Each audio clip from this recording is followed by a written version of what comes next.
બાપુનું fake FB બનાવવાનો મામલો પોલીસે આરોપી અરવિંદ જૈનની કરી ધરપકડ। જૂનાગઢના મહેશગીરી બાપુનું ફેક એફબી બનાવવાનો મામલો પોલીસે આરોપી અરવિંદ જૈનની કરી ધરપકડ। આરોપી મૂળ એમપીનો રહેવાસી। સમગ્ર મામલે પોલીસ દ્વારા અપાઈ હતી પ્રતિક્રિયા। થોડા સમય પૂર્વે દત્તાત્રેય ઘર્ષણ બનાવથી નારાજ થઈ આ કૃત્ય કર્યું હતું। મહેશગીરીને બદનામ કરવાનું હેતુથી આઈડી બનાવ્યું હતું। મેંદડા નજીક આશ્રમમાંથી ધરપકડ કરાઈ હતી। વિવાદિત પોસ્ટ ફેક એફબીમાં પોસ્ટ કરાઈ હતી। ફેક એફબી એકાઉન્ટ બાબતે સાયબર ક્રાઇમમાં નોંધાઈ હતી ફરિયાદ। 30 ડિસેમ્બરે નોંધાઈ હતી ફરિયાદ। Reporting by Raju Pandya, Keshod.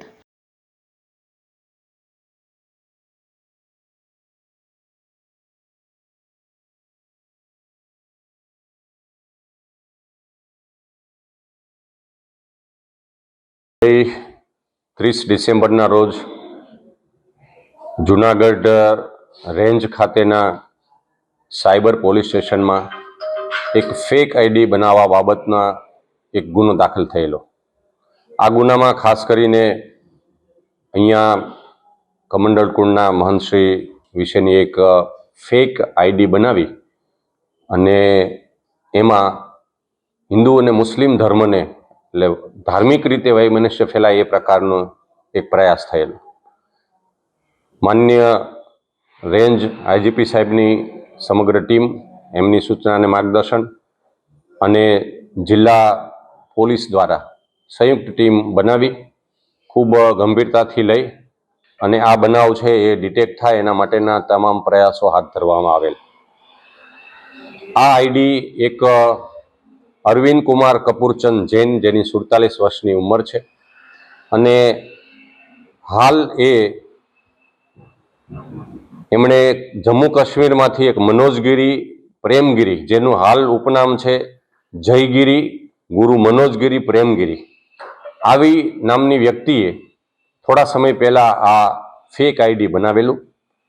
આ ફેક આઈડી પાછળ એમની હાલ પ્રાથમિક રીતે જે પૂછપરછ હાલ અમારા તપાસ કરનાર અધિકારી સીપીઆઈ શ્રી જૂનાગઢ શ્રી વસાવા સાહેબ કરી રહ્યા છે, એમાં એમણે પ્રાથમિક રીતે પોતે આ જે દત્તાત્રેયની ઘટના બની એના સંદર્ભમાં એમને લાગી આવતા આમના વિરુદ્ધમાં આવી એક ફેક આઈડી બનાવી અને એમને નુકસાન કરવાની કોશિશ કરેલી હતી। હાલ તપાસ કરનાર અધિકારી આ વિશે તપાસ કરી રહી છે। એમણે કયા સિમ કાર્ડ ઉપરથી કયા નેટનો ઉપયોગ કરેલો છે અને એમણે અન્ય કોઈ લોકોની મદદ આ કામે લીધેલી છે કે કેમ, આ બાબતની વિગતવારની તપાસ હાલ ચાલી રહી છે। આ જે છે એમને એક મેંદડાના જે આશ્રમ હતો એમાં ત્યાં એમના એક આશ્રમમાં રોકાયા હોવાની એક ખાનગી માહિતી મળેલી અને એમના આધારે એમને લાવીને પૂછપરછ કરતા એમણે જાતેથી આ ફેક આઈડી બનાવે હોવાનું હાલ પ્રાથમિક તપાસમાં કબૂલાત કરેલી છે। મુખ્ય ઉદ્દેશ શું છે? કોમી વૈમનસ્ય આ ઉદ્દેશ એમણે જે મહંતશ્રીનું ફેક આઈડી બનાવ્યું છે એમને બદનામ અથવા તો એમને નુકસાન થાય એના હેતુથી કરેલું છે, હાલ એવી તપાસમાં ખુલેલું છે।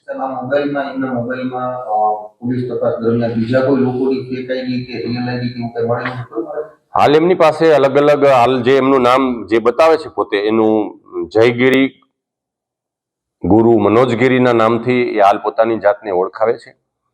એમની પાસેથી જે ઓળખ કાર્ડ મળેલા છે એમના પોતાના આધાર અને જે સરકારી ઓળખ કાર્ડ, એમાં એમનું નામ અરવિંદ કુમાર કપૂરચંદ જૈન છે કે જે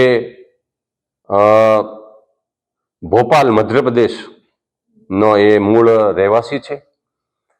એમનો જે મોબાઈલ હાલ જે પોલીસે ને મળ્યું છે એમાંથી માહિતી, એમાં એના અલગ અલગ આ સોશિયલ મીડિયાના એ પ્લેટફોર્મ ધરાવે છે। એમણે જે ફેક આઈડી જે મોબાઈલથી બનાવેલું છે એ હાલ પોલીસને તપાસમાં મળેલ નથી, એની એક વધુ તપાસ કરી અને એ ઓરિજિનલ મોબાઈલ મેળવવા માટેની હાલ તજવીજ ચાલુ કરેલી છે।